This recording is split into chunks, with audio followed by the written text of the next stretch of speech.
Bassirou Diomaye Diakhar Faye, président du Sénégal, a eu une conversation téléphonique avec le président de la Russie, Vladimir Poutine. L'échange téléphonique entre les deux présidents a été riche et cordial. Selon la présidence de la République du Sénégal, Dakar qui informe que Vladimir Poutine et Bassirou Diomaye Faye veulent renforcer les relations amicales et de coopération entre les deux pays.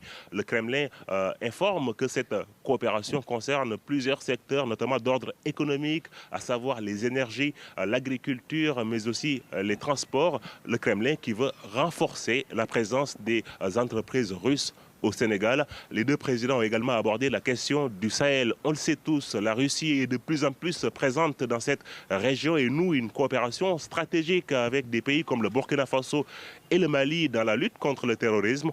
Au moment où le Sénégal, depuis l'arrivée du président de la République, Bassirou Diomaye Faye, joue la carte de la médiation entre la communauté économique des États de l'Afrique de l'Ouest, la CEDEAO, et l'Alliance des États du Sahel. Bassirou Diomaye Faye se rendra prochainement en Russie sur invitation de Vladimir Poutine. Le Sénégal qui est engagé depuis maintenant plusieurs années dans une dynamique de diversification de ses partenaires internationaux. Le pays veut également continuer d'être l'une des plaques tournantes de la diplomatie en Afrique de l'Ouest.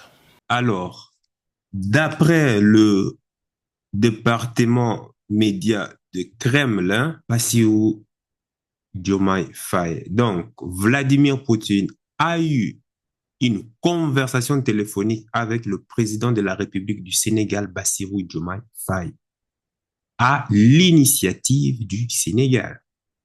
Voilà. Donc, en gros, les deux dirigeants ont discuté, ben voilà, en faveur des relations traditionnelles amicales entre la Russie et le Sénégal, en vue justement de renforcer ces relations dans le domaine du commerce, de l'économie, de l'investissement, notamment en entreprenant des projets euh, communs, prometteurs dans les domaines de l'énergie, des transports, de l'agriculture en particulier, blablabla. Bla, bla, bla. Ils ont également discuté de l'évolution de la situation dans la région du Sahara et du Sahel et en Afrique de l'Ouest dans un contexte d'instabilité persistante causée par des groupes terroristes. Ça, c'est un point très, très important que je voudrais que tu puisses bien mémoriser parce qu'on va comparer avec la version sénégalaise ou bien la version justement des impérialistes occidentaux. Bref, Vladimir Poutine a invité Bassirou Diomaye Faye à se rendre justement en Russie. Et le président sénégalais a accepté cette invitation avec gratitude. Maintenant, on vient maintenant au Sénégal et maintenant on va comprendre maintenant la version sénégalaise.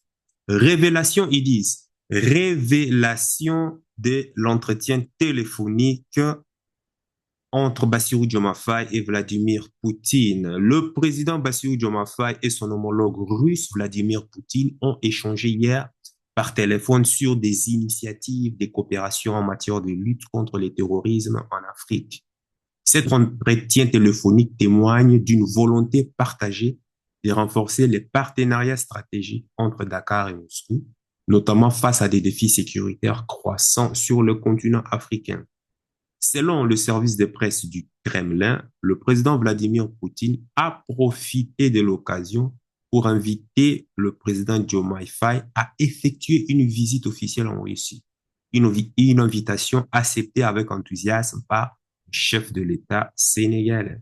Le président sénégalais a d'ailleurs annoncé sur les réseaux sociaux X, anciennement Twitter, avoir reçu un entretien constructif avec son homologue russe. Il a souligné que cette discussion avait permis de mettre en lumière les relations historiques entre le Sénégal et la Russie, ainsi que leur volonté commune de renforcer leur partenariat bilatéral. Lors de cet échange, les deux dirigeants ont convenu de collaborer sur plusieurs fronts stratégiques. Parmi les priorités figurent la stabilité et la paix dans la région du Sahel, marquée par une recrudescence des défis sécuritaires. Est-ce que vous comprenez? Ici, on ne parle même pas du terrorisme comparé à ce que le département du Kremlin a annoncé sur sa page. Une coopération élargie sur le Sahel. Les discussions ont également porté sur le soutien logistique et technique que la Russie pourrait apporter au Sénégal, notamment dans la lutte contre les groupes armés actifs dans la région sahélienne. Les groupes armés actifs dans la région sahélienne. On ne parle pas encore de la recrudescence du terrorisme. Pourtant, le groupe armé actif dans le Sahel, tout le monde sait ici qu'il s'agit du terrorisme. Mais, comme vous comprenez, ben, il y a un peu le langage du bois ici parce que les médias sénégalais sont en train de faire fi de d'appeler le chat par le chat, en fait. C'est ça. Voilà. Mais pourquoi? Ben justement, c'est ce qu'on va voir plus tard. Maintenant, au-delà des questions sécuritaires, Moscou et Dakar ambitionnent de dynamiser leurs relations économiques. En témoigne l'inauguration récente de la Chambre de commerce Afrique-Russie-Eurasie à Dakar, qui symbolise une volonté commune d'approfondir les échanges économiques. Le rôle de la CEDEAO dans l'équation. Le rôle de la CEDEAO, Communauté économique des États de l'Afrique de l'Ouest, dans la préservation de l'ordre régional, a également été abordé. Le président sénégalais semble vouloir intégrer cet engagement dans un cadre plus large impliquant des partenaires internationaux, notamment la Russie. Quand tu lis très bien ce qu'il dit, il dit que, en plus, le média, comment ça s'appelle, CNews, là maintenant, ils sont ici dans des suppositions. On n'est plus dans la certitude, mais on est ici dans des suppositions. Regarde, le président sénégalais semble vouloir. C'est-à-dire, ils ne sont même pas certains. Mais pourquoi le mentionner? C'est ça le langage du bois dont je voudrais qu'on puisse analyser plus tard. Et qu'est-ce qu'il dit? Maintenant, ici, c'est la déclaration du président sénégalais sur sa page officielle X, anciennement Twitter. J'ai eu ce matin un entretien très riche et cordial avec le président Vladimir Poutine de la Fédération de Russie. Nous avons fait un tour d'horizon de la longue et traditionnelle coopération d'amitié entre nos deux pays. Nous sommes convenus d'œuvrer ensemble pour le renforcement du partenariat bilatéral, de la paix et de la stabilité au Sahel, y compris la préservation de l'espace CEDEAO et de joindre nos efforts à ceux de la communauté internationale pour faire face aux défis mondiaux, a publié Bassirou Diomaye Faye sur X. Ben, justement, c'est de ça dont je vais parler sur sa publication, l'arnaque. Donc, on nous ressort ici sur les médias entre deux versions différentes. Le Kremlin, le département du Kremlin qui annonce sur sa page avoir discuté en plus, hein, ben voilà, des salutations cordiales, des renforcements commerciaux, économiques.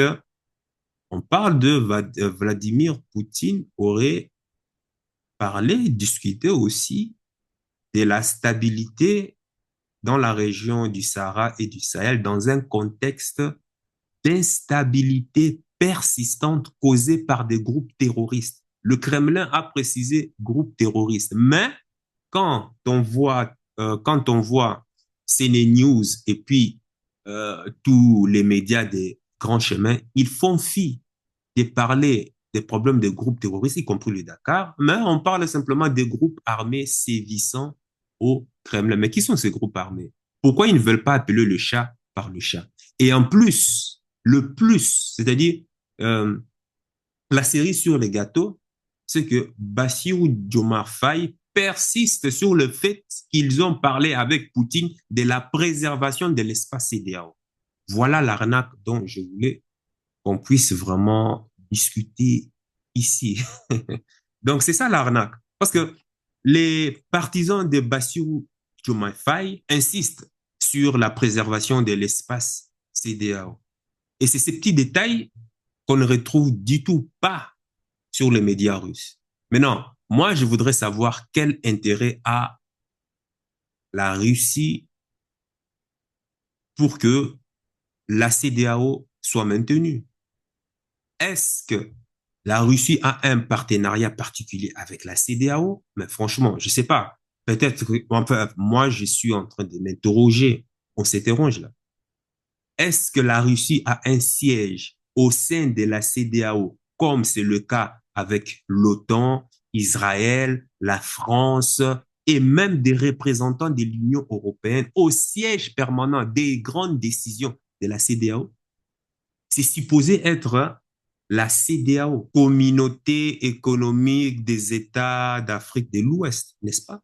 Mais pourquoi est-ce que on retrouve un siège permanent de l'OTAN, un siège permanent de l'Union européenne, un siège permanent de la France, un siège permanent d'Israël dans les centres de décision de la CEDEAO? Est-ce que la Russie vraiment a intérêt à ce que la CEDEAO soit préservée, oui ou non? La réponse, évidemment, est non. Non. Si la Russie n'a aucun intérêt que la CEDEAO soit préservée ou disparaisse, et d'ailleurs, même ce qui est une certitude, c'est que la CEDEAO va disparaître. Alors, pourquoi le président sénégalais a insisté sur le fait qu'on a aussi discuté avec Vladimir Poutine de la préservation de la CEDEAO? Qu'est-ce que cela sous-entend? En tout cas, on s'interroge. Par préservation de la CEDEAO, il sous-entend que les pays de l'AES, notamment le Niger, le Burkina Faso, le Mali, ne puissent pas sortir de la CEDEAO. C'est ça, justement, le langage diplomatique. Et cet acte, justement, je pense, franchement, que c'est une ingérence dans les affaires des pays de l'AES. C'est inacceptable pour un président sénégalais de pouvoir s'ingérer dans les affaires internes du Mali, du Burkina Faso et du Niger. De quoi se mêle le président Bassirou Diomaye Faye? Il a un pays à gérer. Il n'a jamais été attaqué par des terroristes. Mais comme par magie, il va appeler Vladimir Poutine pour discuter de la paix dans la région du Sahel et d'autres intérêts économiques. OK, autres intérêts économiques, je comprends. Mais pourquoi vouloir parler avec quelqu'un qui n'a même pas intérêt à ce que la CEDEAO disparaisse ou soit préservée? Pourquoi vouloir mentionner cela? Quand on compare justement avec la publication que le département médiatique du Kremlin a publié sur sa page. Pourquoi insister sur ça? Et c'est là justement l'interlope, en fait. Maintenant, pour ce qui est de savoir qui est à l'initiative de cet appel, bon, certains médias disent, hein, voilà, que c'est Vladimir Poutine. OK, non. Imaginons que c'est Vladimir Poutine qui soit à l'initiative de cet appel. Bon, déjà, je pense que c'est faux.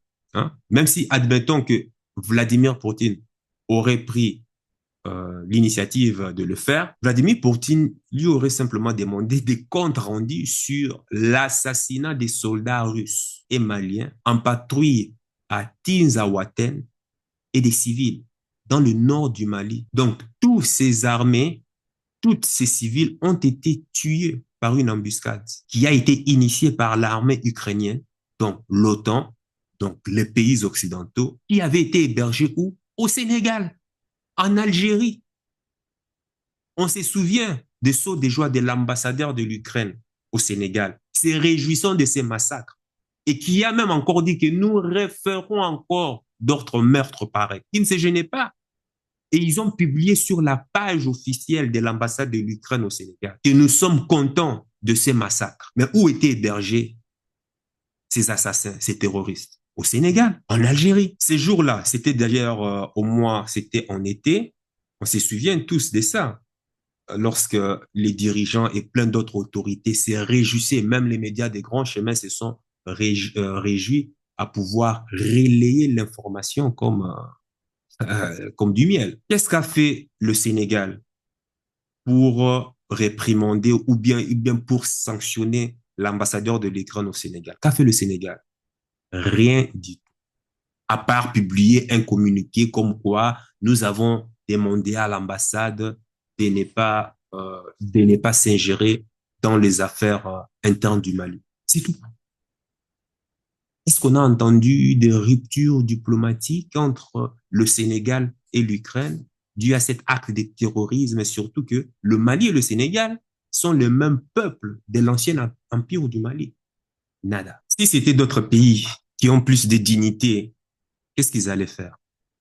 Va massacrer les soldats français en Algérie et voir comment est-ce que tu seras traité par l'Algérie en guise de solidarité entre l'Algérie et la France. Va massacrer les civils et soldats polonais en France et va voir comment est-ce que l'Union européenne va s'abattre sur toi en guise de solidarité, même s'ils n'ont pas forcément la même histoire qu'avec la Pologne.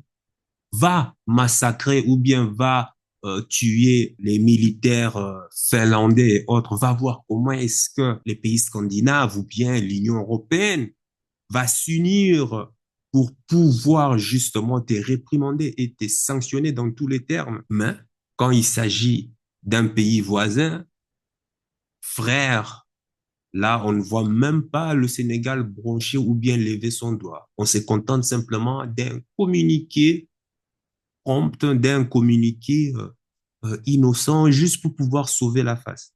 Donc, si Vladimir Poutine serait l'initiateur, donc il demanderait des comptes rendus au Sénégal parce qu'il héberge sur son territoire un ambassadeur ukrainien et ses collabos terroristes d'Al-Qaïda et l'État islamique et de l'Algérie aussi, dû à l'agression terroriste faite au nord du Mali qui a occasionné des dizaines, voire même des dizaines, si ce n'est même pas des centaines de soldats maliens et d'instructeurs militaires russes. Il est probable que Vladimir Poutine lui ait rappelé que Bassirou Diomaye Faye a cette dette à payer et il doit venir justement en Russie pour parler tête à tête entre hommes.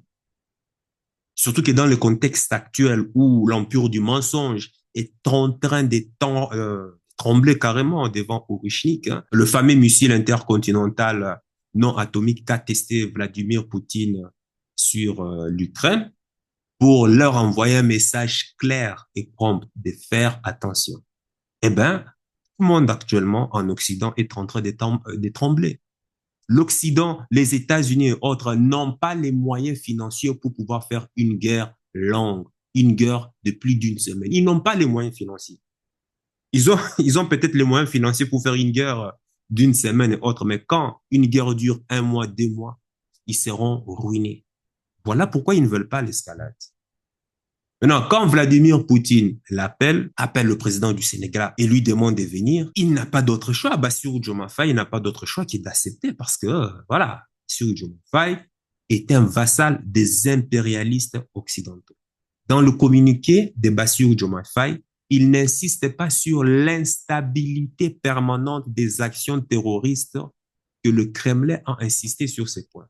En l'occasion, c'est-à-dire, il supprime cela volontairement pour pouvoir lui mettre comme message, on a aussi parlé de la préservation de l'espace CEDEAO. Mais il dit ça pour qui?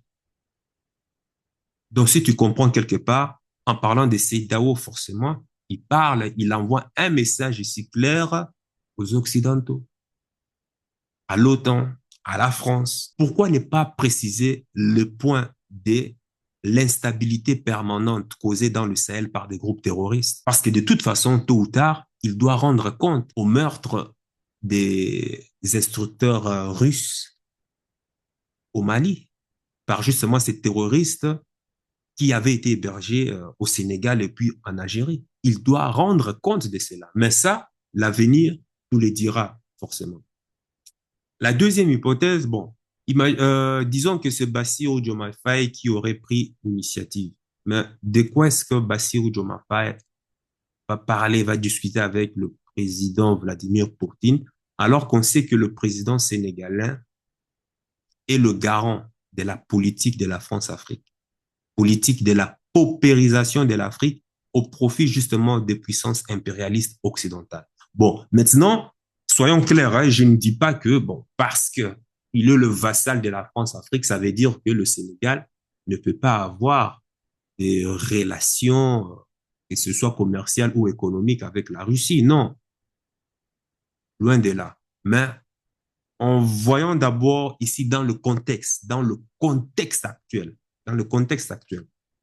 Parce que on sait qu'il y a eu récemment, on a frôlé à la limite la Troisième Guerre mondiale, et on sait que dans peu de temps ici, les pays de l'AES, leur sortie de la CEDEAO sera vraiment actée définitivement. Donc, il y a tous ces contextes-là.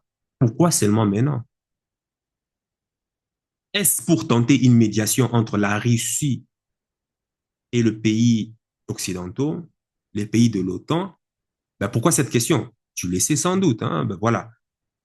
Parce que je me souviens, moi, que son prédécesseur, l'ex-président du Sénégal, Macky Sall, partait s'aventurer en Russie avec d'autres nègres des maisons pour supplier Vladimir Poutine d'ouvrir le robinet des céréales et autres produits de première nécessité pour stopper justement, entre parenthèses, la famine en Afrique. Et quelques heures plus tard, nous avons appris qu'au contraire, il partait négocier au profit de la France et autres pays de l'Union européenne afin que Vladimir Poutine ouvre le port pour laisser justement partir les convois des bateaux qui devraient ravitailler les pays de l'Union africaine. C'est-à-dire l'Union africaine a envoyé Macky Sall pour aller négocier auprès de Vladimir Poutine afin que celui-ci ouvre les vannes. Sinon, ben, la France était au bord d'une révolution sans précédent. La France était à quelques mètres d'être en feu et en sang parce qu'il y avait grogne populaire. Le jour où Macky Sall a rencontré Vladimir Poutine, il s'est fait humilier comme un torchon, mais beaucoup n'ont pas vu, beaucoup n'ont pas écouté le mot qu'a utilisé Vladimir Poutine à son homologue à l'époque, hein, à son homologue sénégalais. Mais les sanctions aussi contre la Russie ont entraîné plus de gravité puisque nous n'avons plus accès aux céréales venant de Russie, au blé en particulier, mais surtout aux, aux engrais et à l'urée en particulier, pendant que notre agriculture est déjà déficitaire. Et ça crée vraiment de sérieuses menaces sur la sécurité alimentaire du continent. Je souhaite vous rappeler que la Russie est toujours aux côtés de l'Afrique et lui apporte son soutien dans sa lutte contre le colonialisme.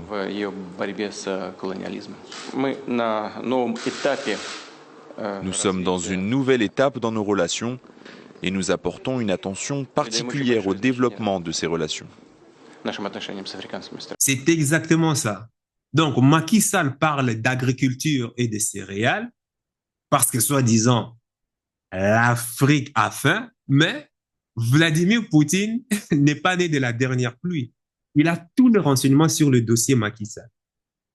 Et de ses maîtres, justement, occidentaux, il sait déjà pourquoi est-ce qu'il est là. Il sait déjà qui lui envoie. Vladimir Poutine lui a répondu qu'il sera toujours derrière lui pour supporter l'Afrique de sortir du colonialisme. Est-ce que tu vois ce message-là? Donc, toi, tu me parles de la faim, mais lui, il te répond en disant qu'il est toujours prêt à aider les pays africains pour sortir du colonialisme. Deux messages différents. Mais est-ce qu'il a vu cette interlope? Beaucoup, enfin, si tu as une vision bien aiguisée, forcément, une analyse bien approfondie, tu verras que ça, c'est une baffle. On appelle cela une baffle diplomatique. Macky Sall s'est fait humilier comme une loque. Imagine le scénario. C'est un peu comme, tu as une personne qui a faim et toi, tu lui réponds que tu seras toujours, enfin, une personne a faim et te demande à manger. Il te supplie, s'il te plaît, je vais manger, donne-moi la nourriture. Et toi, qu'est-ce que tu fais? Au lieu de lui donner, enfin, au lieu de lui donner à manger, toi, tu lui tends simplement une hache, tu lui tends simplement une houe et tu lui demandes, tiens, vas-y, va cultiver la terre et tu auras de quoi manger. C'est ça, c'est exactement ça. D'après le contexte actuel, qu'est-ce qu'on constate? Nous sommes en novembre 2024 et dans moins d'un mois et demi, les pays de l'AES vont acter leur sortie définitive de la CEDEAO Et quand tu analyses bien l'actualité, les pays de l'AES font face à des multiples plans intensifs de déstabilisation de la part des vassaux de l'OTAN et de la CEDEAO. Les impérialistes ont activé tous leurs valets locaux pour renverser le pouvoir en place de l'Alliance des États du Sahel. Maintenant, vont-ils réussir? Je ne pense pas, parce que nous sommes, premièrement, dans l'ère des Verseaux, l'ère des énergies de haute fréquence, l'ère de la connaissance. La planète vibre différemment qu'il y a 2000 ans, plus de 2000 ans passés. Bon, ça, c'était un autre sujet. En tout cas, les impérialistes ont déroulé le rouleau compresseur pour déstabiliser par tous les moyens les trois pays de l'AES, afin que ceux-ci ne puissent pas avoir l'opportunité de sortir de la CEDEAO. Et récemment ici, l'Union européenne a envoyé des fonds à une ONG, je ne sais pas, au Niger, pour soi-disant les aider à lutter contre les inondations qu'il y a eu récemment au Niger. Et on parle des montants qui dépassent les 1 million d'euros. Ça te ne rappelle pas justement la stratégie de déstabilisation qu'a toujours prôné l'empire du mensonge, pratiquée depuis plus de 60 ans en Afrique? Ils viennent toujours sous couvert des ONG et on profite maintenant pour infiltrer maintenant leurs agents secrets, des terroristes. Et puis, c'est quand on s'y entend le mois qui est là, boum, et tout pète, quoi. C'est ce que l'Union européenne a voulu faire. Heureusement, le président du Niger, Abdourahmane Tchani, connaissant sans doute l'histoire, parce que c'est lui qui l'a dit, le rappel sauve l'âme, eh ben, il a compris cette entourloupe. Alors, il a tout de suite stoppé. Donc, le Niger a mis la main sur les agents de la DGSE. Le président, récemment, quand on voit ce qui s'est passé au Burkina Faso, le président Ibrahim Traoré a échappé à 2 tentatives récemment d'élimination physique. Ces 2 dernières. Au Mali, on a vu des mercenaires politiques, les valets locaux, en mission faire des tournées dans des pays impérialistes pour soutenir le narratif occidental des démocraties, retour à la démocratie. Il faut qu'il y ait des élections libres et transparentes. Ce n'est pas normal que, soi-disant, ça fait longtemps que les militaires sont au pouvoir, qui n'ont pas organisé des élections par-ci, par-là. Et récemment, ici, on a vu comment est-ce que le premier ministre du Mali a fait volte-face, a trahi, justement. C'est ça qu'on appelle les mercenaires. On les a tous vus, les mercenaires politiques, les valets locaux. Oh, la démocratie. Oh, ceci, cela. On s'en fout. Oh, démocratie, élection. Il n'y aura pas d'élection. Pas en tout cas avant 60 ans. Pas en tout cas tant qu'on sait que le pays, les 3 pays de l'AES ne se sont pas débarrassés du terrorisme. Tant qu'on n'a pas sécurisé toutes les frontières et que même une mouche de ces impérialistes puisse quitter, en tout cas puisse être neutralisée à 100%. Il n'y aura pas d'élection. De toute façon, on voit bien comment est-ce que les militaires font mieux en moins de 2 ans que ce qu'ont fait les mercenaires politiques pendant plus de 60 ans. Il faut s'assurer d'abord que les pays de l'AES soient débarrassés totalement du terrorisme. Mais on a vu des traîtres. Leurs seuls objectifs, c'est simplement de regarder leurs intérêts. Ah, il faut élection, il faut élection, il faut élection, il faut élection. Pourquoi? Parce que ces gens veulent simplement profiter de ces rouages politiques pour pouvoir s'enrichir. On sait très bien comment ça se passe. Au Mali, le peuple a fait une révolution populaire et a imposé le président, le général Assimi Goïta, pour mener cette révolution.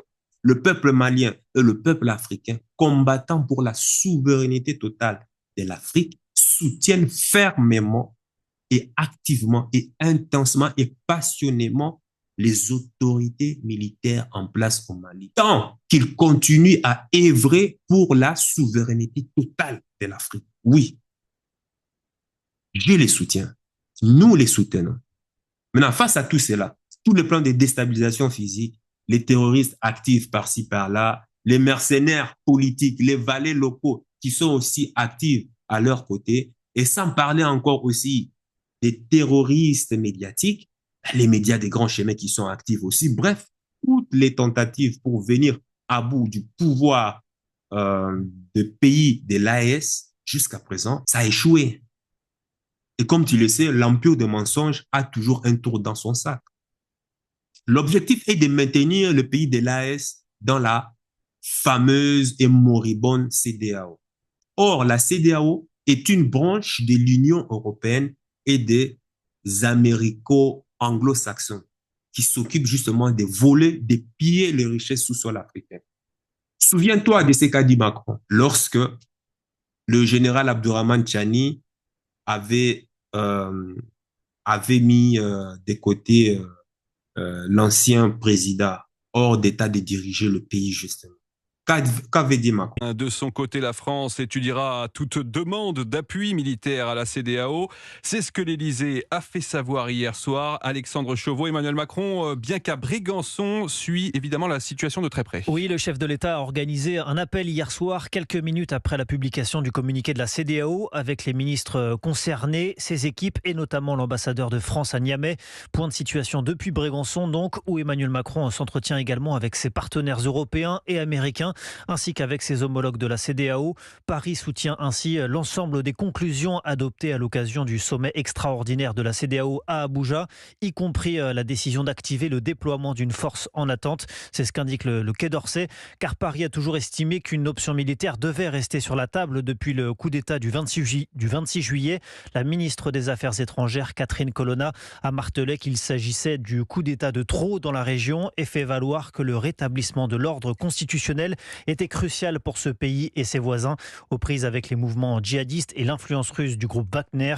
À noter enfin que les États-Unis ont également apporté leur soutien à l'action de la CEDEAO, sans toutefois approuver explicitement la décision de déploiement. Non, c'est le même Macron qui crie « on ne veut pas de guerre en Europe », mais c'est le même Macron qui ordonne les pays de la CEDEAO pour aller faire la guerre aux 3 pays de l'AES, avec l'appui de l'OTAN. Maintenant, sans l'aide stratégique de la Russie, aujourd'hui, ces 3 pays seraient probablement dans la ruine, comme c'est que Gaza par rapport à Israël. C'est Macron qui crie l'armée coréenne ne doit pas mettre les pieds en Europe pour faire la guerre, mais c'est le même Macron qui fait venir tous les pays de l'Europe au Sahel pour combattre prétendument le terrorisme. Et ils ont appelé cette mission Takuba. Si je me trompe, ça veut dire épée. Mais c'est cette même épée justement qui s'est retournée contre eux et qui est en train justement de les transpercer. Plus tard, on s'est rendu compte que les banquiers du terrorisme, c'est l'OTAN, ce sont les pays occidentaux. En fait, ce sont des pompiers pyromanes. Ils allument le feu et ils font semblant de venir jouer aux pompiers. Tout ce que je viens d'affirmer, moi j'ai des preuves irréfutables de ce que moi je dis ici. Et Dieu merci, les ancêtres sont vivants, le vent de la révolution populaire a eu raison et les 3 pays de l'AES sont en train de se libérer justement des terroristes occidentaux. Face à tous les échecs cumulés, y compris les sanctions économiques subies, ils font maintenant par tous les moyens pour nous maintenir dans la CEDEAO. Et Bassirou Diomaye Faye, à peine élu au pouvoir, il entama son premier voyage, où, tout le monde le sait, en Côte d'Ivoire, et que symbolise diplomatiquement la Côte d'Ivoire. Bonjour, monsieur le président. Frère, bonjour, comment ça va? Ça va, merci, vous-même? Oui, ça va bien, ça va bien. Tu es où, là? Je suis arrivé hier sur Abidjan. Ah, d'accord, on m'a fait le message, mais je ne savais pas si tu étais à Niamey ou à Abidjan. Je suis arrivé hier. Ah, mais je suis content, je suis content. Je vais rester quelques jours ici. D'accord, en attendant qu'on se voit, je voulais que tu me briefes un peu.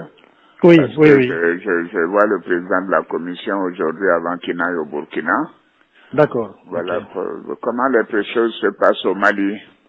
Bon, malgré tout ce qu'ils veulent faire croire, oui. La situation reste très difficile pour eux. Vraiment, ça va être extrêmement difficile de tenir encore 3 à 4 semaines financièrement. Donc, la pression, elle est vraiment là, elle est réelle, elle monte. Économiquement, les prix ont flambé, y inclut les denrées alimentaires. C'est difficile aujourd'hui de se procurer du riz à un prix normal, du sucre. Oui. Tout ce qui est ciment aussi a été affecté. Oui. Même la main-d'œuvre commence à se plaindre un peu parce que les gens ne travaillent pas beaucoup. Oui. Donc, je pense qu'ils ont beaucoup de pression. Oui. Mais bon, ils essayent de gérer ça. De faire croire qu'il n'y a pas de problème. Voilà, c'est le contraire.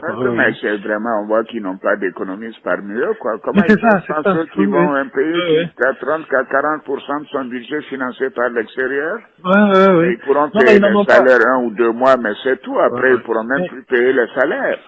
En février, ils pourront même pas 1000 milliards d'emprunts régional. Absolument. Donc en 2021, ben, ils n'auront pas ça. Comment ils vont faire? Ils n'ont plus accès à ça. Oui, absolument. Le ministre des Finances a fait sortir une lettre il y a une dizaine de jours où il menaçait carrément les banques commerciales, quoi, à souscrire au titre. Oui. Et puis il a insisté pour qu'ils souscrivent physiquement.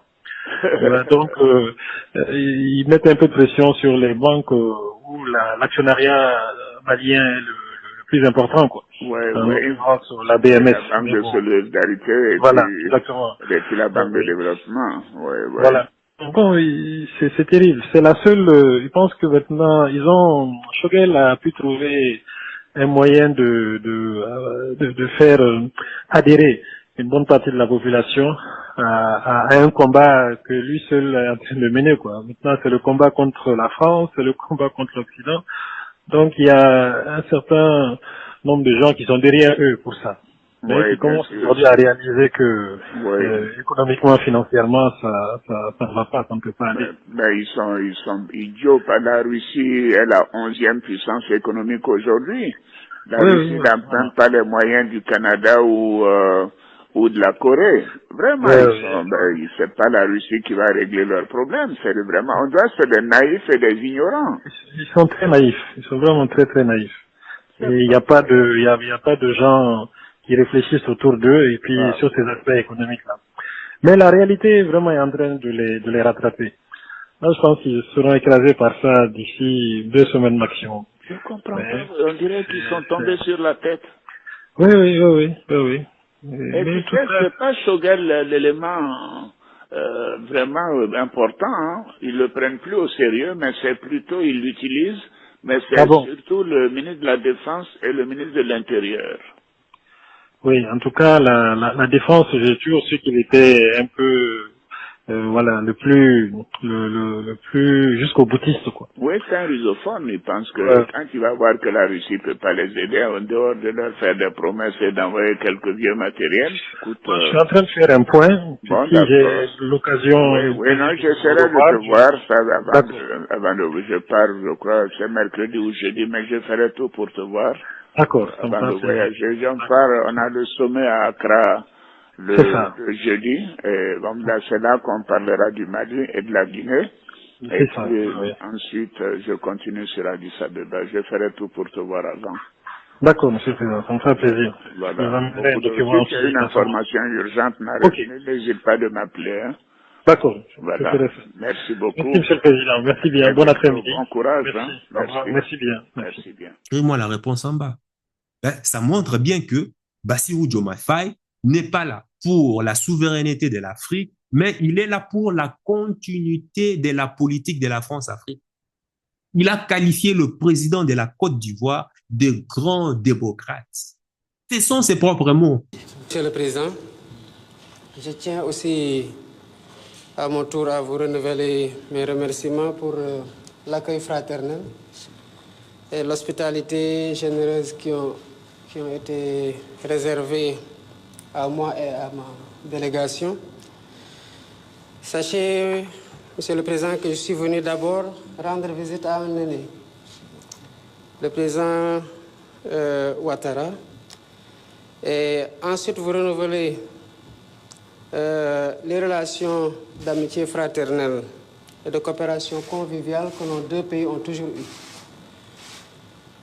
Ils les ont entretenus depuis les bases fondées par les pères fondateurs des deux républiques, qui sont des républiques sœurs.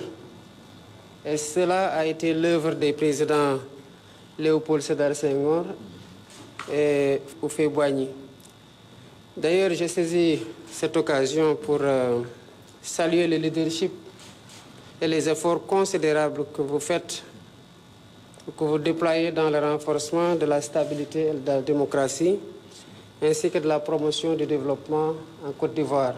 Vous êtes dans le sillage de ce grand homme que je viens de mentionner, le président Félix Houphouët-Boigny. Si le président sénégalais voit en Dramane Ouattara un exemple de démocrate et gage d'une certaine stabilité, je crains que l'immense espoir du changement tant espéré d'une Afrique libérée du joug et du diktat des Occidentaux ne soit désormais qu'un simple vœu pieux.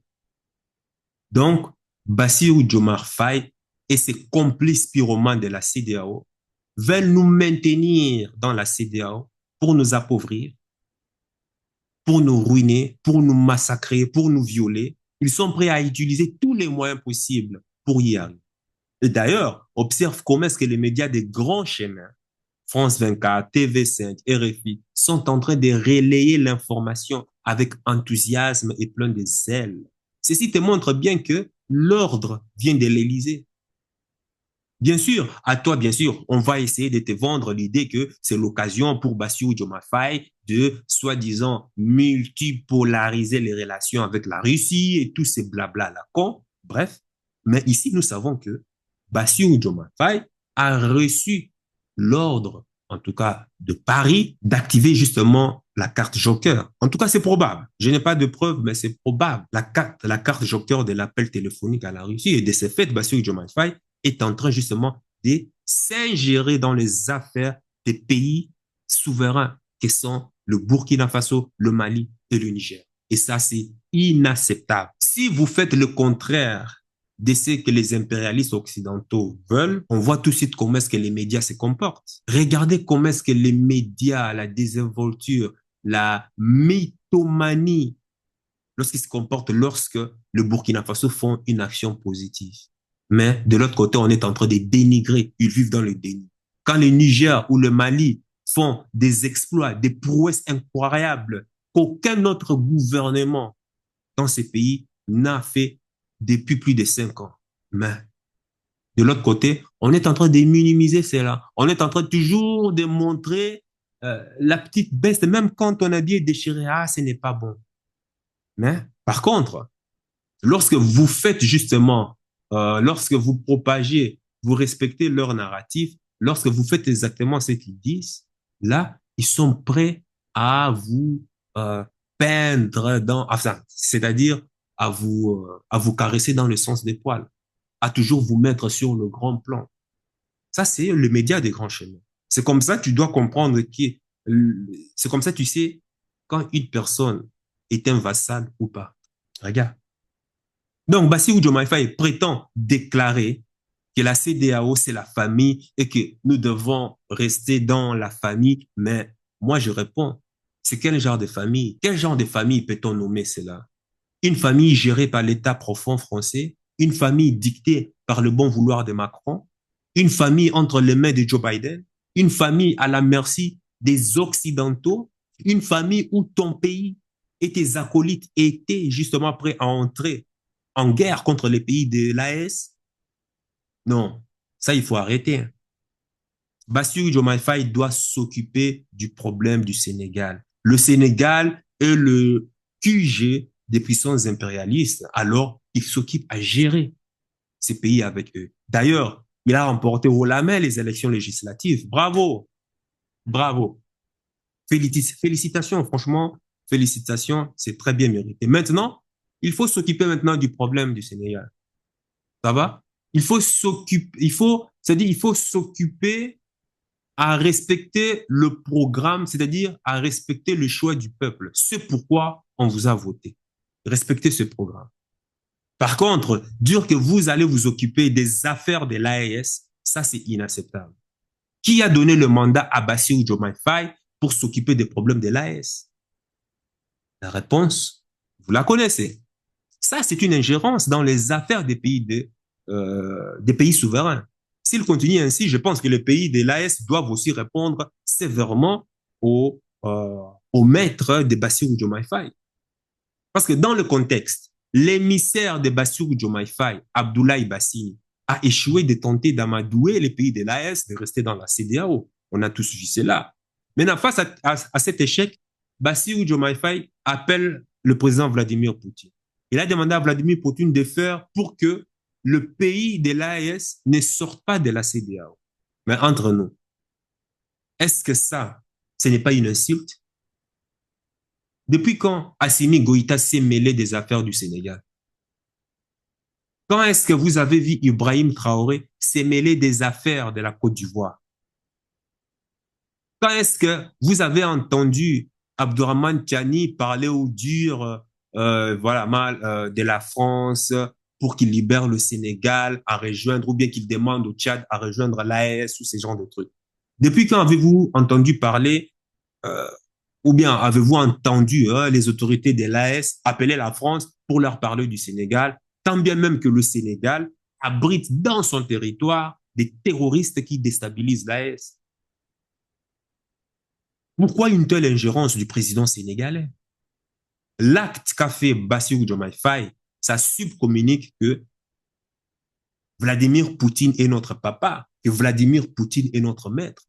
Donc, dans sa pensée, comme la CEDEAO est un vassal des puissances occidentales, donc l'AES, qui sort justement de cet esclavage, qui sort du précaré français, sort pour aller retrouver un autre maître.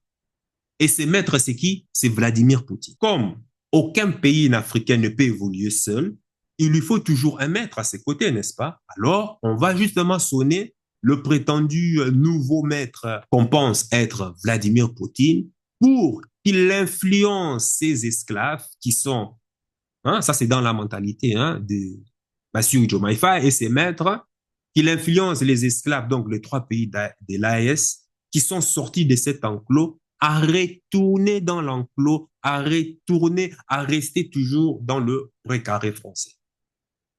Voilà comment pensent les pays de la CEDEAO qui ne veulent pas voir la liberté totale de l'AES. Maintenant, pour clarifier les choses, Vladimir Poutine est un partenaire. Nous collaborons d'égal à égal. Nous ne sommes pas un pays vassalisé par la Russie. Et d'ailleurs, Abdoulaye Diop, le ministre des Affaires étrangères malien, a dit « Nous ne sommes mariés à personne. » Comprends-tu? Tu vois que l'état d'esprit des pays de la CEDEAO et de tous les pays, même africains, soumis à la politique de la France-Afrique, tu vois comment est-ce que ça a toujours été? Et d'ailleurs, tu comprends pourquoi même le président ghanéen, Nana Akufo-Addo, parle on trouvera toujours une formule pour maintenir toujours la CEDEAO, pour maintenir toujours les pays de l'AES dans la CEDEAO. On trouvera toujours une formule. La mentalité des esclaves. Ça a toujours été le logiciel des impérialistes d'être convaincus que l'Afrique doit toujours rester esclave. Et si elle se libère, c'est forcément qu'il y a un autre maître qui veut prendre sa part du gâteau. Beaucoup de pays africains pensent aussi qu'ils ont un mentor, qu'ils ont un papa. Observe le sommet France-Afrique. Analyse le sommet Chine-Afrique. Analyse le sommet Russo-Afrique. Analyse le sommet même Turc-Afrique. Non, moi je comprends pas. Non. Il y a même le Japon qui a organisé un sommet Japon-Afrique. Quelle humiliation, quelle humiliation. Même le Qatar organise un sommet Qatar-Afrique.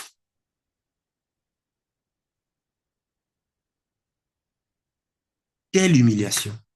Un pays contre plus de 50 des pays, incapables de s'entendre, de dealer ensemble afin de sortir de cet esclavage mental. Chacun se rend au sommet pour ses propres intérêts. Ils n'ont aucune vision de l'avenir, aucune vision à long terme. Ils se rendent tous là-bas, pourquoi? Pour apparaître simplement sur les pages médiatiques et faire la une des journaux et aller faire du tourisme, aller acheter des beaux bijoux à leurs femmes ou bien à leur deuxième, troisième, quatrième, cinquième bibeau. Pendant ces temps, la population n'a pas d'électricité. Pendant ces temps, la population n'a pas d'eau. Et trouves-tu cela normal? J'ai entendu une personne dire que c'est normal que le président du Sénégal, Bassirou Diomaye Faye, demande à un autre de négocier pour que l'AES reste dans la famille CEDEAO. Ah bon? Vraiment? Concernant la CEDEAO, on sait à quoi ça sert. Concernant l'acte de Bassirou Diomaye Faye, depuis quand un médiateur nomme un autre médiateur pour faire le boulot? Bassirou Diomaye Faye endosse le costume de médiateur et sonne à Vladimir Poutine pour négocier pour la préservation de la CEDEAO. Autrement dit, pour que les pays de l'AES restent dans la CEDEAO. Ça, c'est l'art de nous prendre pour des cons.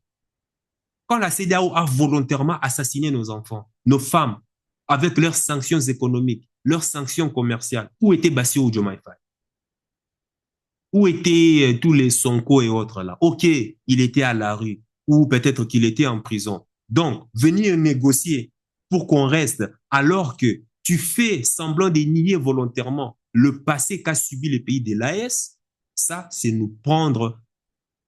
vraiment nous prendre pour des teubeux. Bassirou Diomaye Faye oublie que les mêmes qui l'ont soi-disant mis en prison avec Sonko sont les mêmes qui étaient en train de nous combattre ici, sont les mêmes qui étaient en train de tuer nos femmes dans des hôpitaux, sont les mêmes qui étaient en train d'assassiner nos enfants parce qu'ils avaient coupé l'électricité afin que tout le monde puisse plonger dans le noir. Et maintenant que tu es maintenant sorti des prisons, que tu commences à bien manger, tu as vu comment tu commences à bien rayonner, à bien grossir, tu viens maintenant nous voir pour nous forcer à rester dans l'organisation moribonde et puante qu'est la CEDEAO. Si tu étais un soi-disant peu honnête, tu n'accepterais jamais d'endosser le rôle de médiateur parce que tôt ou tard, ça sera un piège qui se retournera contre toi. Les impérialistes qui t'envoient là, on connaît leur modus operandi. Quand tu ne feras pas leur affaire, toutes les sales conséquences, ils vont te les retourner ils vont mettre ça sur ton dos. D'ailleurs, observe comment est-ce qu'ils sont en train de lâcher petit à petit Alassane Ouattara, leur petit nègre des salons.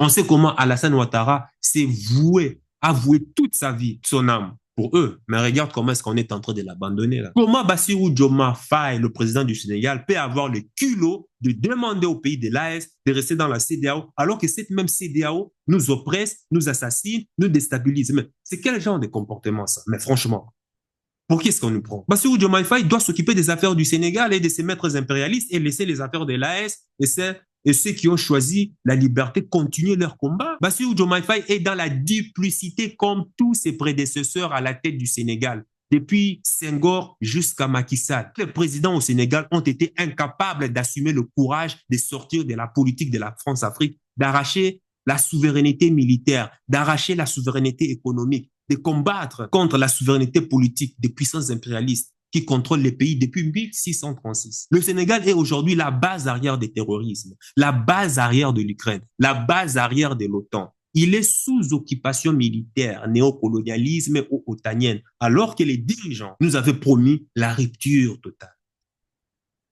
On se souvient encore du message d'Ousmane Sonko, candidat aux élections, qui cria « Il est temps que la France lève son genou de notre cou. Il est temps que la France nous foute la paix. » Aujourd'hui, élu Premier ministre, ayant tous les pouvoirs en ses mains, maintenant qu'il a réussi aux législatives, qu'en est-il du retrait des troupes otaniennes du sol sénégalais? Où est le programme des souverainetés tant promis? Sur ce, sache que ton cœur sait déjà ça que ton cerveau essaie de comprendre. Suis la voix de ton cœur. Il connaît déjà le chemin. Ciao.